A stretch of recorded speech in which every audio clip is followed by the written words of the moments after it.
Anne Bland is a tantric edupreneur and a public speaker and podcaster of Tantric Sex for lovers and others.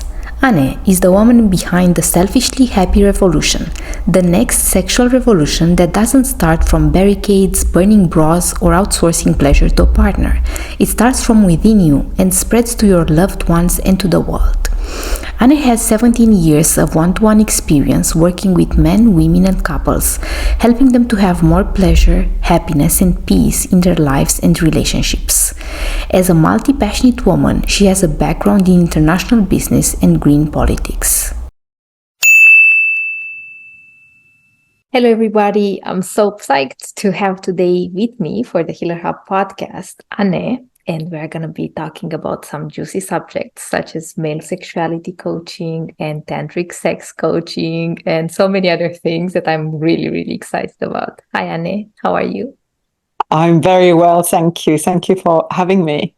It's a pleasure. And as I was telling you, we haven't really discussed male sexuality before on the podcast. So I'm really pleased to dive deeper. But before that, I would love to know about your background story and how did you get to doing what you're doing now?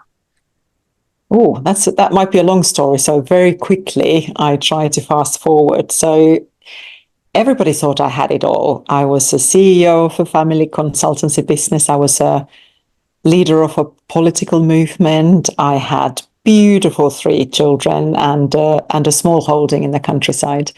And all of a sudden, it just all disappeared because I burned out. And that was a really heavy one. I burned out twice before in my life, and I thought by now I would have known how to look after myself and put myself first and foremost, but I clearly didn't. So I really needed to do some soul searching and say no to things that weren't really crucially important. So I ended up resigning from the politics. I ended up divorcing my ex-husband, and children I didn't want to get rid of, obviously, not the dogs. So there was a lot of things going on inside of me after I started to recover, and I realized that I didn't have pleasure in my life. I didn't really understand that I was worthy of pleasure. And I started to get really curious about tantric sex and tantra, and I've always been spiritual. And even in my 20s, I learned about tantra, and it kind of hit me. It was like, wow, this is what life should be like. You know, sexual energy is our creative energy, and it's our spiritual energy. It just made sense to me. And eventually I ended up training as a sex, love, and relationship coach. And as you said, specializing in men's sexuality and tantric sex. And yes, I really love it. I really feel that I was able to heal myself, because healing is it's really hard work. It really is hard work. And I think if you can kind of weave in some pleasure, it becomes much more impactful and actually transformative. Yeah, I love your story, and I'm sorry that you had to go through the burnout and also through the burning of all these bridges around you. But it also seems that was the phoenix emerging from your personal story into your becoming a version that is closer to what you want to experience in your daily life. Thank you for saying that. Yes, I certainly want to evoke a selfishly happy revolution where people look after themselves first and foremost, and then rise from that transformative space as more authentic, I suppose, is the word, where you can really embody all of you and not be less of you, but more of you in a healthy way, and be there for the others. Because when I burned out, I was no good for my ex-husband or our business or the political party, and definitely not for my children or the animals. So it was very important that I understood the balance. And it's not egoistical. It's not being negatively selfish, if you see what I mean. It's more like we need to really embrace more of us, not become selfless and less of us. And that's why I play with the words selfishly happy.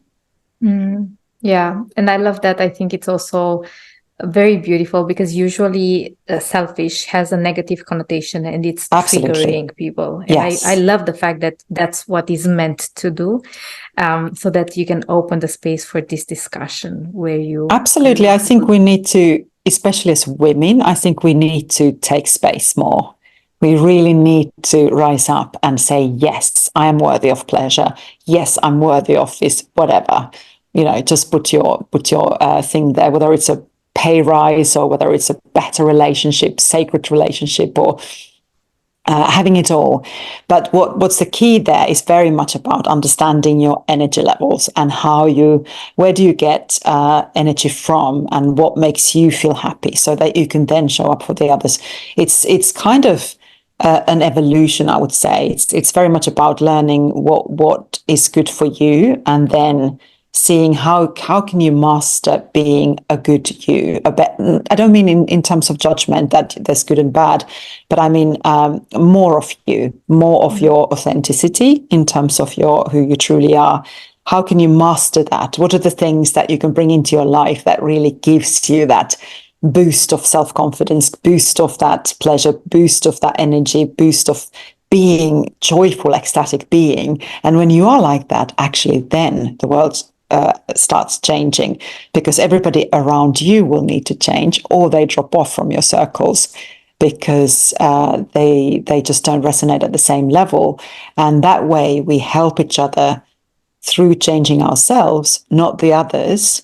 But by matching that energy, you are actually inviting different types of people into your circles, or the people who are there, they need to up-level themselves as well. And once you kind of start understanding who you truly are and you have that mastery, you can then express yourself better in the world, and you can start making an impact. You can really feel what's passionate for you. And for me, my passion is really helping people to become more of themselves. That's for sure. Yeah, I love the honesty that I'm hearing in your journey, but also in the service that you are providing for your clients. And you mentioned healing and how it was a bloody difficult work. Yeah. So I'm wondering what do you make healing to be? What do you put as a meaning for healing? I suppose it's more like integration. It's about bringing everything that you are, even the kind of things that you're not so proud of, or you might criticize or not love so much, and you kind of want to portray a particular side of you, thinking because of the social conditioning that this is how you should be as a woman or as a man, and actually embracing the other side of you too, and all the sides of you, so that you can become more whole and integrated. I think integration is my definition of healing, and because you actually are looking at those shadow parts that you don't want to see, that you're not so proud of, or you're shamed, for instance. It's very important to have a toolbox or toolkit where you can go to, whether it's breath work, whether it's embodiment practices, whether it's pleasure practices, whether it's how do you do conscious practice and self-awareness. There are lots of other things, and not just talk-based stuff. And when you have that toolkit, you can then integrate things, and things start becoming, I suppose life starts making more sense, that you can choose what energy you bring to any table, or what kind of message you have about the world. What do you want to change in terms of who you are becoming? I think that's important to understand, that we're going back home into the you said that this is a podcast about alternative holistic ways of doing things. So that's very much so. It's about holistic look at you, body, mind, soul, emotions, and your energy. Mm-hmm. So how do you use Tantra? And actually, what do you define Tantra as? I love this question because everybody has their own definition of Tantra. I actually have a podcast called Tantric Sex for Lovers and Others. And the first episode is What is Tantra? And I mumble, and I don't know, is it half an hour episode? I can't remember. But first thing I say, I have no effing clue what Tantra is. It just, blows my mind every time I try to think and define it, because it just doesn't make sense. I can't understand the Indian traditions. There's too many Sanskrit words and practices that don't make sense to me as a modern Western woman. And then on the other hand, I'm quite interested in the Taoist tradition from China, because I can understand the energy centers in a different way than the chakra system teaches. So it's just what you make it mean to yourself. But for me, it's very much about my philosophy of life, that we are all here as humans, but we are also higher consciousness. And it is this kind of juxtaposition that's very challenging for most of us, because we kind of don't want to, if we're too spiritual, or if we're spiritual, we don't want to embrace the sexuality and the shadows of sexuality. We don't want to understand and embrace the ego side of power plays and things like that in the world. So there is a lot of stuff that needs to be actually acknowledged and integrated into our lives on this planet, on this earth, in this real life. Like Tantra teaches, this is real life. This is a real body.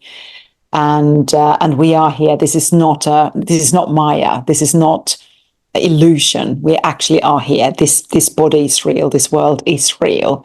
But it's not all of it. We are also consciousness. We are higher consciousness. And in that conscious level, we are all one.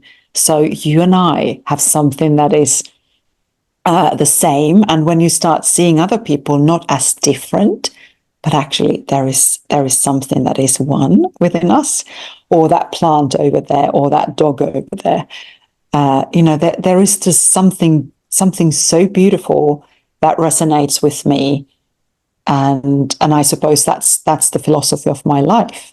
But going back to the healing and how boring that was, and bringing the pleasure near Tantra, which is more kind of sexual side of Tantric tradition, is good fun. I'll leave it at that.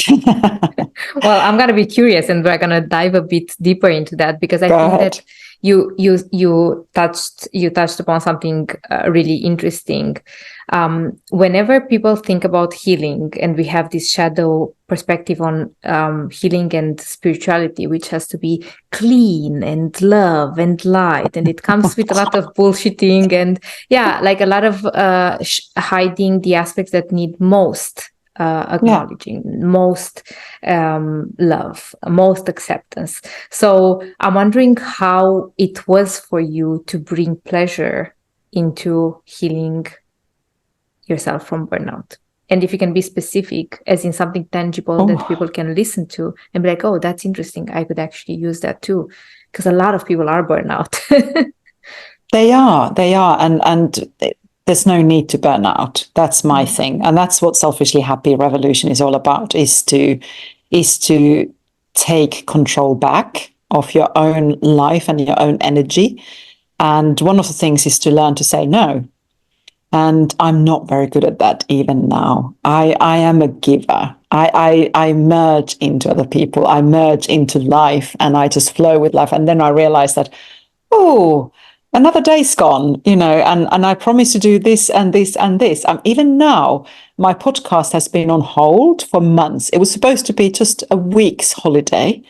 And actually, I don't know, when did I think it might have been October, and it's now nearly February.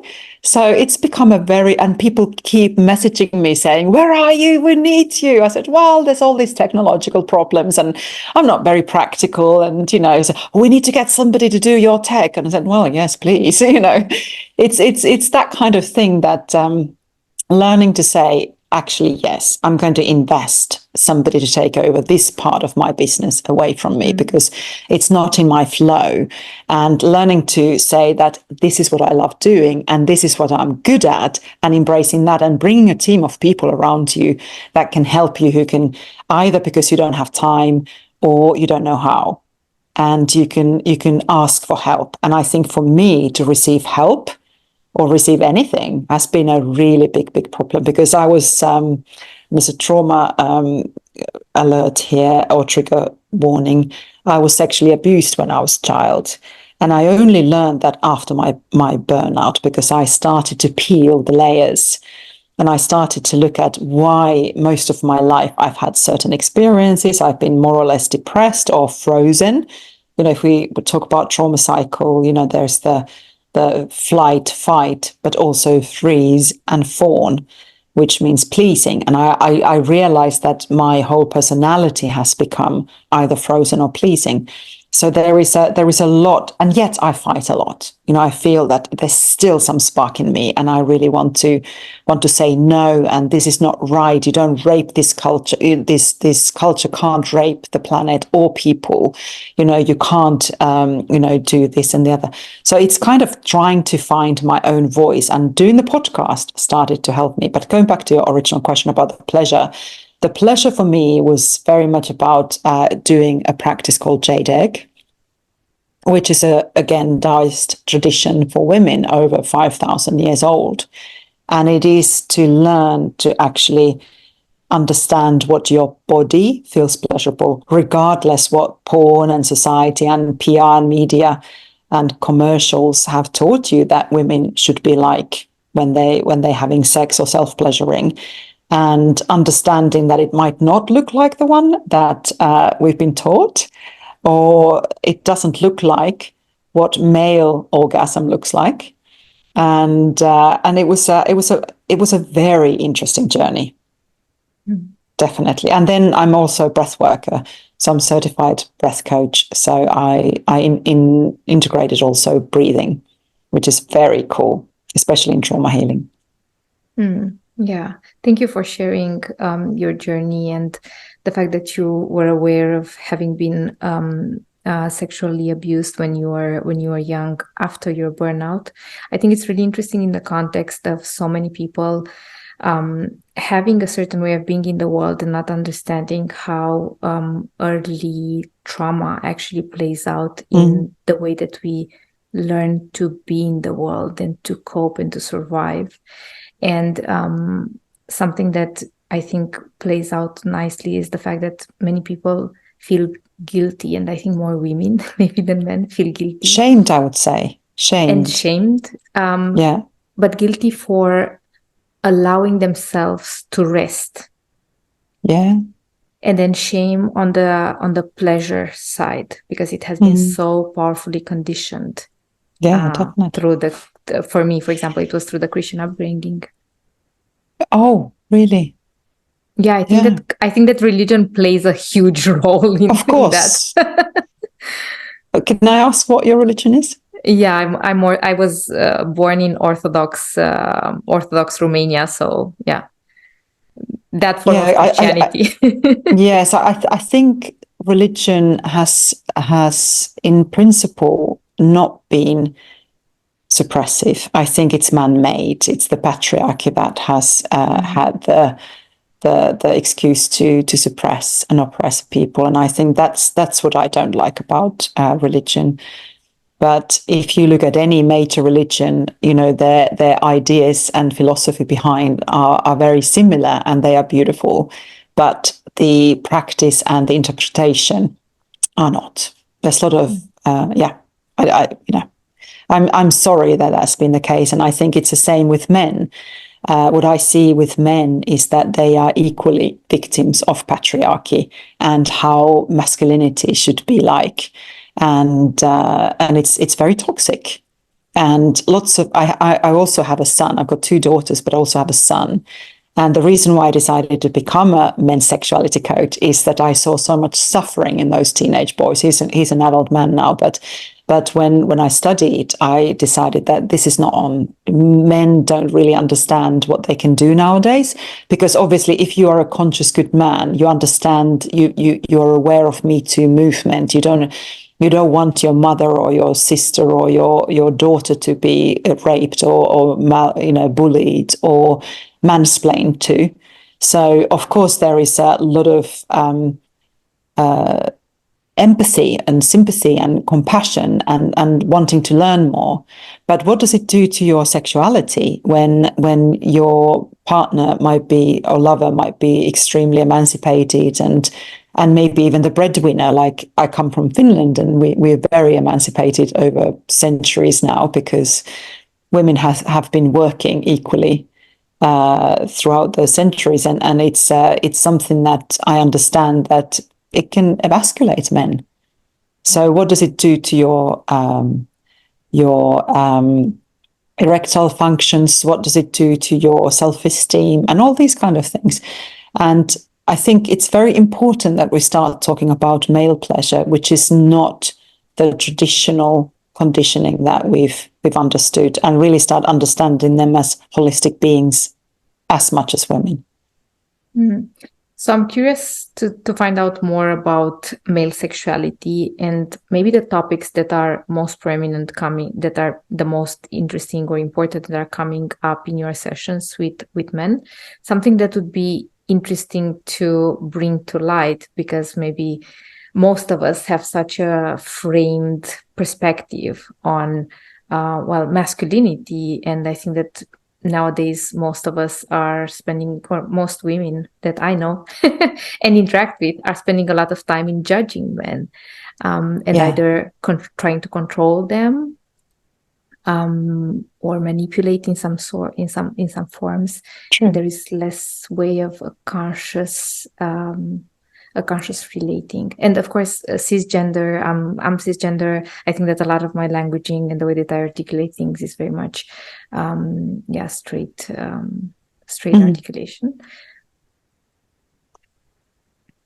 I suppose we can look at this at many different levels. So if we look at it on the sort of human level, it's very important to understand that we all have female and masculine energies inside of us. And if that's a difficult vocabulary, we can use the Chinese words yin and yang.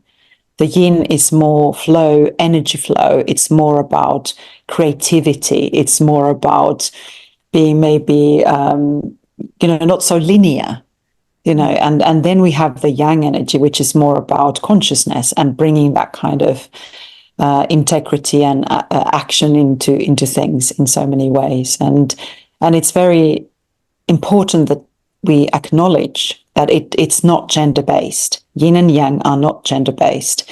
We've just been taught to think that women are more feminine and men are more masculine. And now we have non-binary folks and people who don't fit in those role models or those gendered, biased thinking. So it's very important that we understand that at the sort of human level, first of all. But if we go back to your question about men's sexuality and what's happening there, societal point of view, women have been oppressed for so many millennia, I'd say. And now it's like the pendulum is going the other way around. So we've been oppressed and suppressed, and now it's kind of going, no, we're into aggression now. And we are actually, telling you that you need to be controlled. And you don't touch me, even if I look sexy, even if I dress sexy, it's my choice. You still don't touch me. And, those boundaries need to be respected. But I can also see this phenomena where women are going to the other extreme, where they are needing to feel that, it feels like some of them are becoming more masculine and more men in the same way as men used to be. So in terms of how do we get into the center, I have no answer to that. If I did, I suppose I would be a sage or whatever. But it's really having that, as you said, conscious relating, conscious communication, and really understanding that we are whole. We're not broken. We're whole on that conscious level. Whatever we've gone through, we're still not broken. We're still that consciousness and that spirit, that soul living in this human existence. And when we take it to the male level, the men level, I think it's very important to understand that there are still lots of stuff happening at the primitive level of men. So traditionally, during the cave times, men used to hunt. They used to, really bring the food in. So they were killing the other tribes to to take our mammoth or whatever. So there was that territorial behavior, there was that killing behavior. And then, of course, reproduction. Our tribe needs to be stronger, so let's fuck. So there is that kind of reproduction, and also is about continuing the species.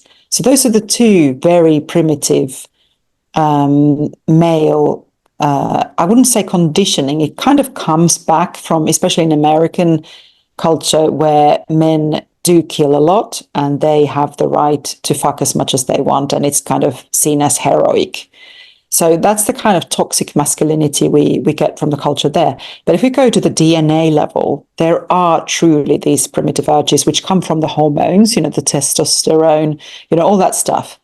And it's valid, and it's really important that we don't suppress. But what can we do to give it an outlet that is safe, and people don't get killed? There's no aggression, and women and children and boys don't get raped, and so on.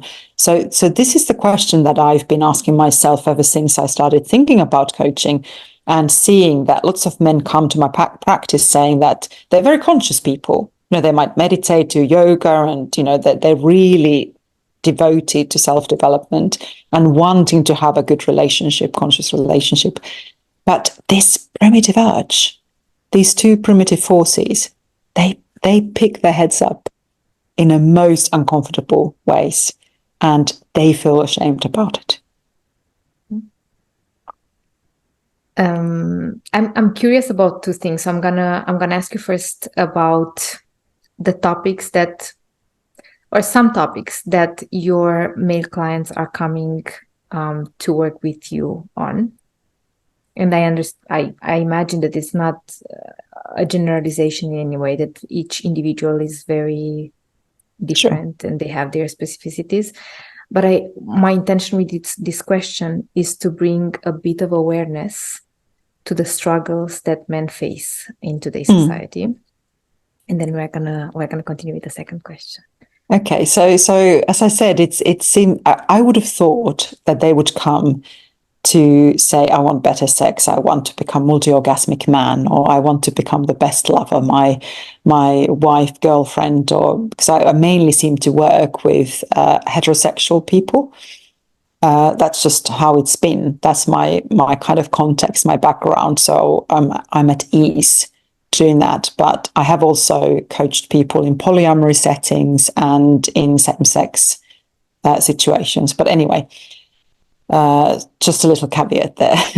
And but the heterosexual men I've coached mainly come not because I want to become a better lover, or I want to be the multi-orgasmic man and I want to separate the ejaculation from the orgasm.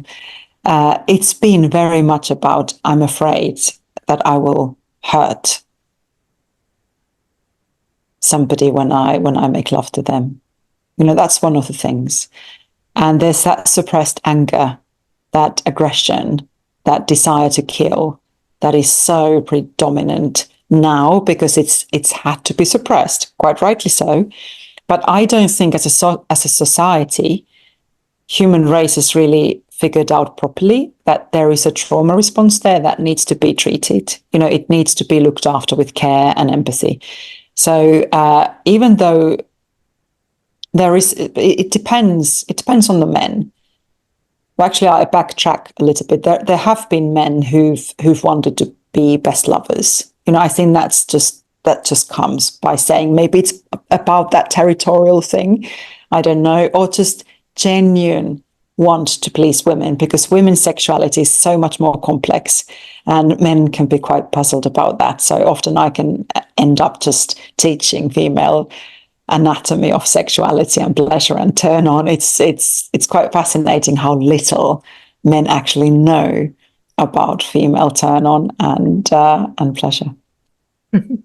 Or they think they know, but it's wrong information. Yeah, because the sources, I imagine for many of us initially were pornography or some friends, perhaps. Friends, or when we were growing up, I remember as teenagers we had these magazines for for teenagers, and I think they are not really Cosmo girl or whatever, it's like, this is the way you give them 10 best ways to please your man, or 3 best ways to do a blowjob. I said, come on, what about my pleasure? Why are these teenage magazines teaching girls to give just pleasure for men? I don't know. Well, we do know, right? Because I think that it goes back to what you're mentioning, the primordial or the primary conditioning that we received, right? Like gender-based conditioning, which men were the providers and the fighters, the warriors, and the women were the gatherers, the ones who were taking care of the nest. And, well, we needed to keep safe and to be alive. So we needed that protector. So we give children.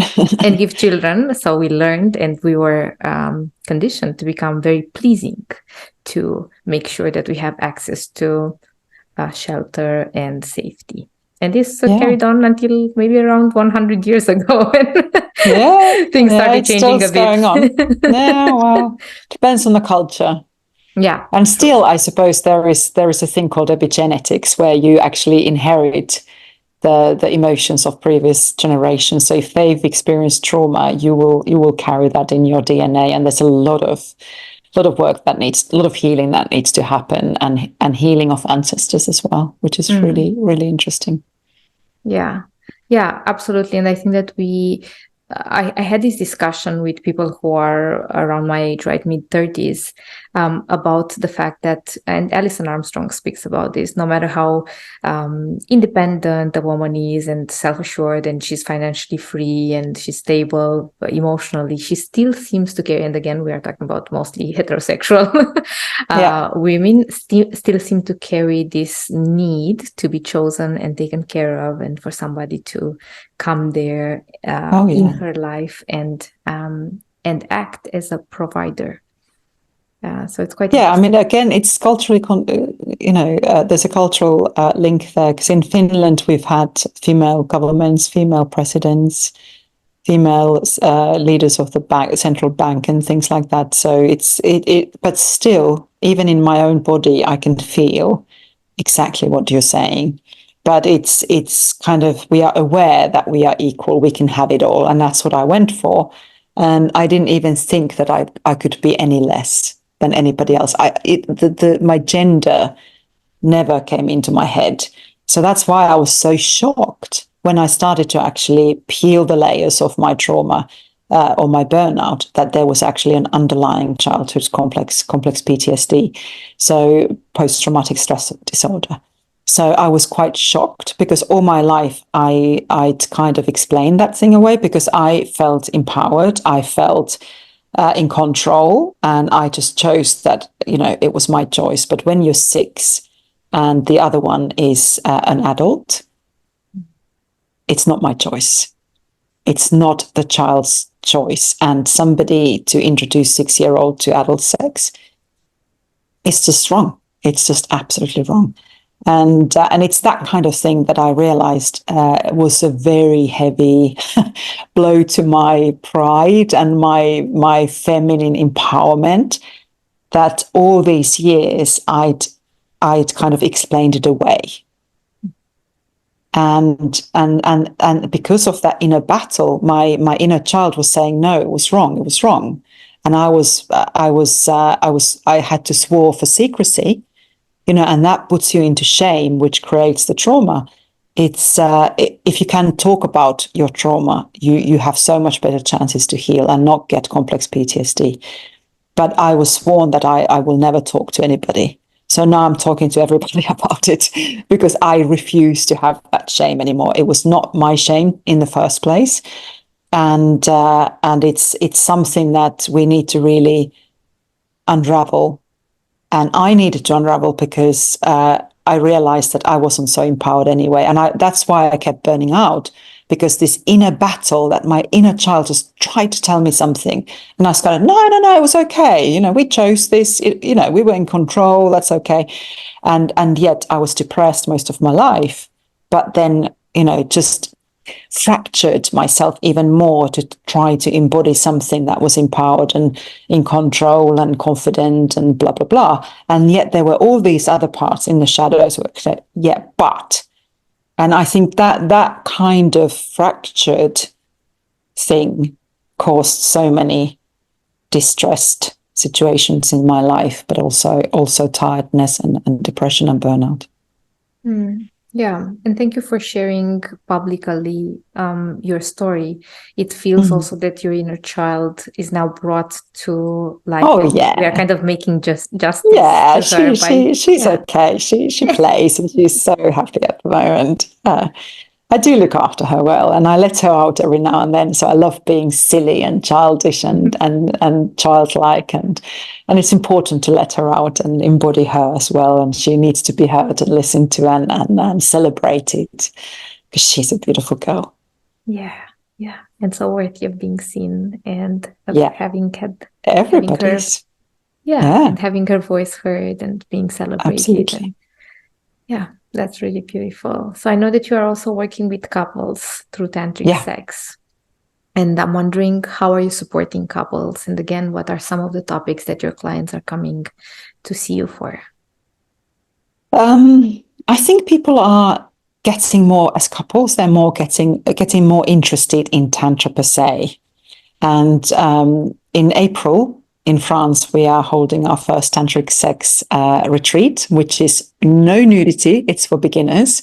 So really introducing some of these practices, conscious communication, emotional transformation, more kind of connection to your pleasure and bliss. And we're using breath work and all sorts of practices. But also body worshipping. What does it mean that you're really at home in your body? So it's really, I'm really excited about this retreat, and it's going to be in a beautiful chateau, no less.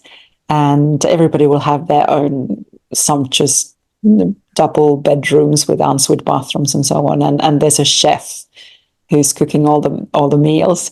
So it's going to be a beautiful takeaway, longer weekend.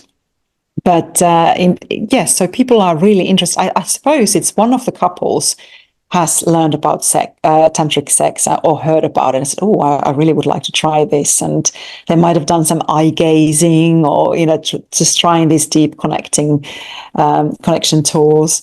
And that's what it usually is. And usually it's, actually, I wouldn't say it's always a woman. And we do also have same-sex couples coming to the retreat. So it's, I think it would be mostly people are coming because they want to understand about sex and have more connection to each other. Mm-hmm. Yeah, that's beautiful. And it sounds really luxurious. The link will be in the notes of the episode. So anybody who is interested in joining you in this fabulous chateau in France, then they should check out the link. Welcome. And we also have a Valentine's Day offer. Amazing. So the episode is going to be there in time for them to use this opportunity. What is your biggest dream at this moment for yourself? For myself, I'm feeling that I'm actually, I invented yesterday actually a new title for myself, and it's called Tantric Edupreneur. So educational entrepreneur. So the thing is that I realized that if I want to really have this selfishly happy revolution, first of all, we need to help men. We need to help men to integrate these primitive instincts that they have without any judgment or criticism, but give them tools how they can use those primitive forces and urges for good and for becoming those best lovers their partners have ever seen, but also how they show up more empowered leaders, more integrated leaders in the world. And I think that's the longer term vision for world peace. Even I still haven't lost my ideology of saving this planet and not having peaceful planet. So that's one of the things. So I really want to support more male tantric sex coaches. More coaches that offer coaching services for men. through tantric sex and men's sexuality, because I think more we can help men, the better. Women already have lots of coaching, and they have each other, and they have a lot of support networks, but we don't really have that for men.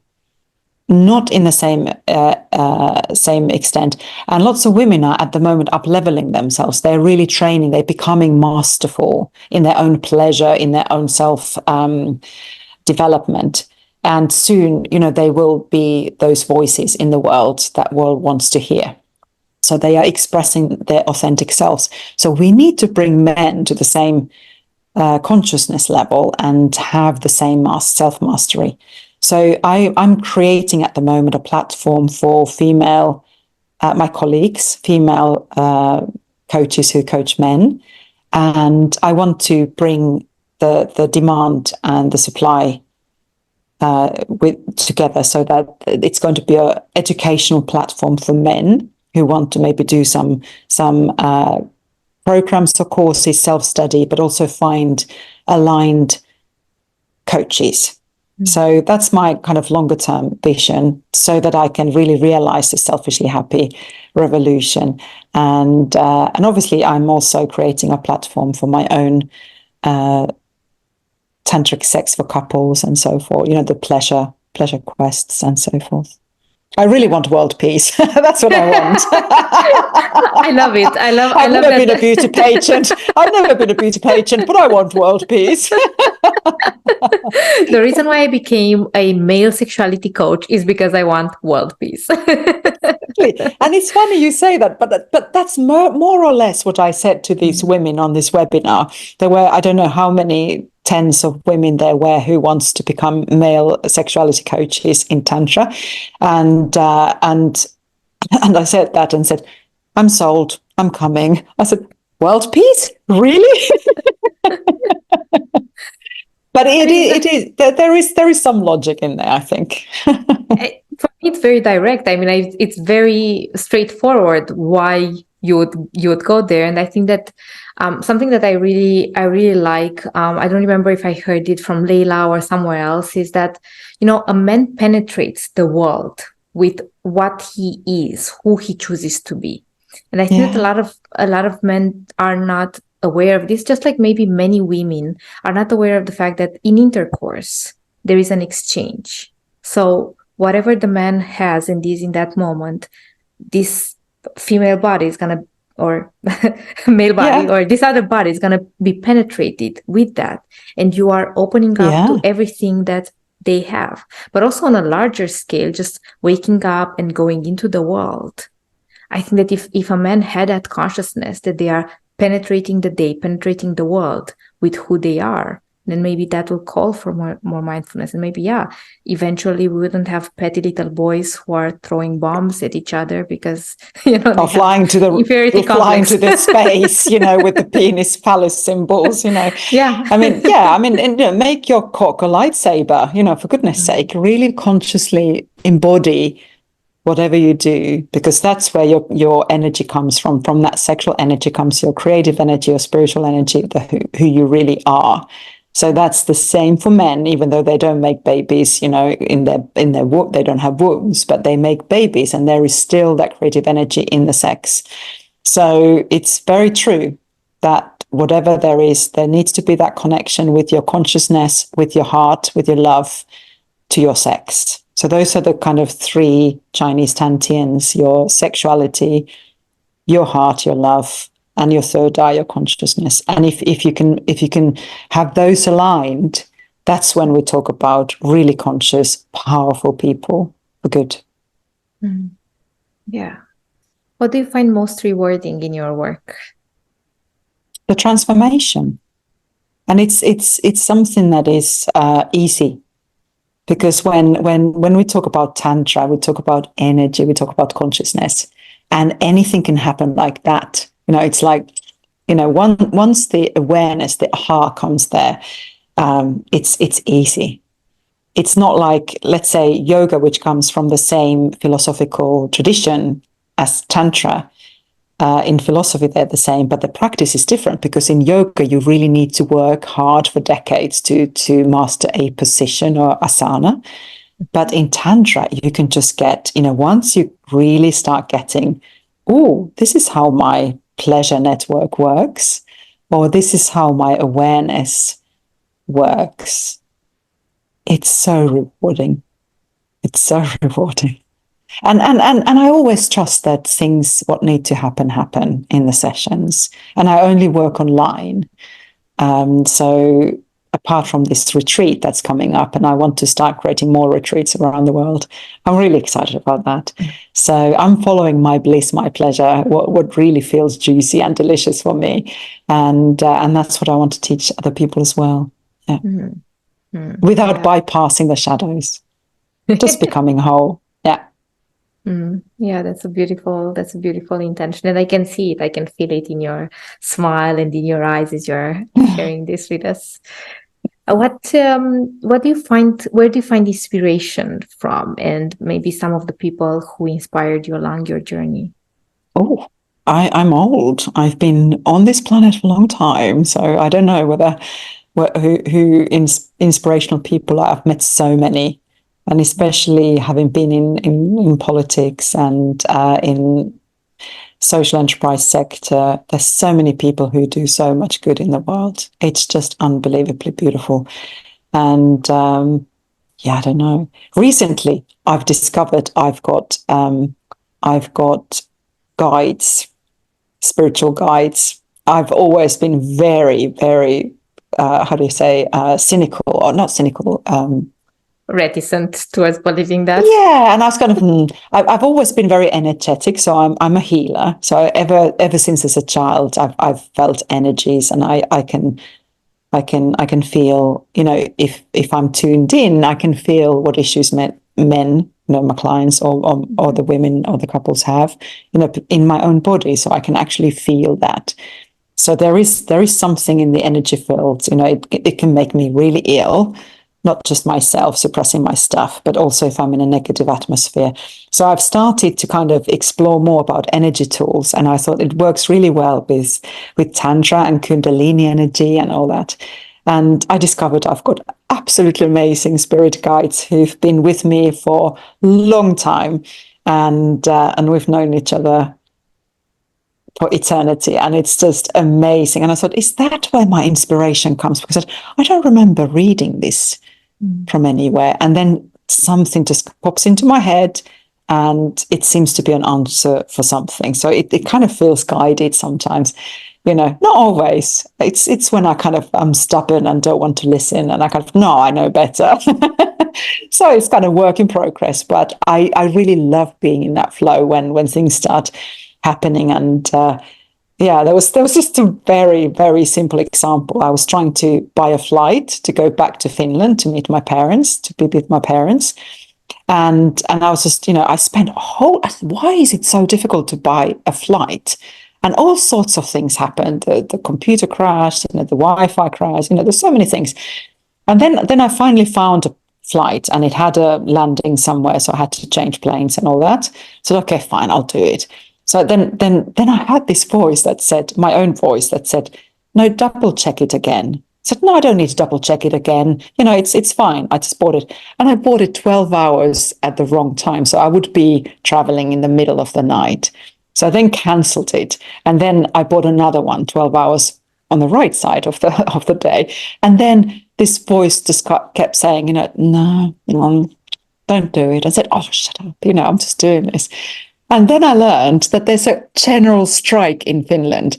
No planes, no railways, nothing, no shops, no industries. Everything just is closed. So I thought, right, now the company has worth 2 tickets of my money, and it might take like 2 weeks before I get them back. And I was kind of, I should have listened to guides. Sorry, spirit guides. I was being stubborn. And I own up to this, my mistake, my bad. But it's like, sometimes you have these nudges, and you just need to listen to them. Yeah. Follow your bliss, follow your flow. Yeah. I'm wondering how you got acquainted with your guides. Was it like a story? No, I'm just following a meditation process. where I just asked for them help, kind of being in a trance, in a meditative state, and just really invited. I haven't seen them. I'm still practicing and really wanting to.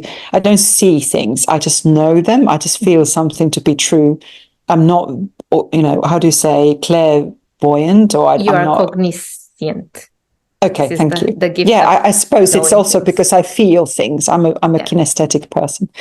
So it's just really interesting. And I remember first time I wasn't even in that deep meditation. And I kind of asked, okay, is there anybody that, would like to come forward from my spirit guides? And somebody came, as it were. I didn't see them or anything, but I just felt a kind of a presence in here. And all of a sudden tears just started to fall in my face. And I thought, I know you. And it was just weird. It was just so weird. And I thought, oh, this is enough. I need to now go and do something very human, like eat chocolate. Maybe it was also the guides were saying, have some chocolate on our behalf. Yes, exactly. One of my weaknesses is chocolate. Dark chocolate, though. Whose isn't? Yeah, exactly. Yeah. Food for goddesses and gods. Yeah, and heart openers. I mean, even if it's manufactured differently now, but there is still that essence of cacao somewhere in there. Yeah, definitely. Yeah. Thank you so much, Anne. It was such a pleasure. I'm wondering where people can find you online. Yes. Well, considering I'm not very technical, I've actually built a bit mediocre website called selfishlyhappyu.com. And I think my Instagram and Facebook is Selfishly Happy with Anne Plant, and same in LinkedIn or something like that. And Tantra Evoke is the Instagram account, I think. I don't know. For the retreats. Tantra Evoke, because I really want the idea that you're evoking something true in you. And we all know that we are capable of so much more, and we can really rise, and we can evoke the authenticity and the truth, the essence of who we are becoming, who we truly are. And I really love the word evoke. I've not really used it. I think it's quite before. English is not my mother tongue. So when I learned what it meant, I thought, oh, this is beautiful. I actually like this. So I think it was a spelling mistake. I think it was first evolve, and I thought, don't like that. And then then the evoke somehow. I don't know. Maybe it was my spirit guide. Maybe evoke is good. Yeah, I think I'm thinking about the French word, and that's why I'm saying with a K, evoke with a K. But maybe it's written like that in English. Anyhow, what does that mean? What does it mean? It's the same. So in French and in English, in French it means, so it's évoquer, which is to evoke. It's exactly the same thing. Yeah. Good to know, because I do live in France and my French is not that good yet. But it's coming along. Okay. Yes. Thank you for that. Yes. You are welcome. This is how I stumbled for maybe like months when I moved to France, and then I just had to learn it, because otherwise nobody would speak to me in English. Well, that's it. I mean, I'm living in an English-speaking community at the moment with in this chateau, so it's not ideal for my French cultivation. So I might need to move. Yeah. Soon. Deep countryside. I'm telling you, that's the recipe for success. 3 to 6 months, you're gonna be bilingual. I am in the countryside, but everybody seems to be just speaking English, either because they're Australians or New Zealanders or British or Scottish or Irish or South Africans. And I do love, I lived in France before, and I lived in England for 16 years. So I quite like this freedom I have now that my children are adults. And I thought, now I'm going traveling. So I'm kind of, this is the longest I've been in one particular location for months. And I'm going back to Finland, then to England, maybe to Dubai, and then back to France. That's the plan. Amazing. Let's see what unfolds. Yeah, where the spirit guides will guide you to. Exactly. Amazing. Thank you so much again, Anne, for being here. All the links to the retreat and your social media presence and your website will be in the footnotes of the episode. And thank everybody for tuning in. Thank you so much for having me. The best way to support the Healer Hub podcast is to review on Apple Podcasts and Spotify and share it with your people. Thank you so much. Deeply grateful for your support.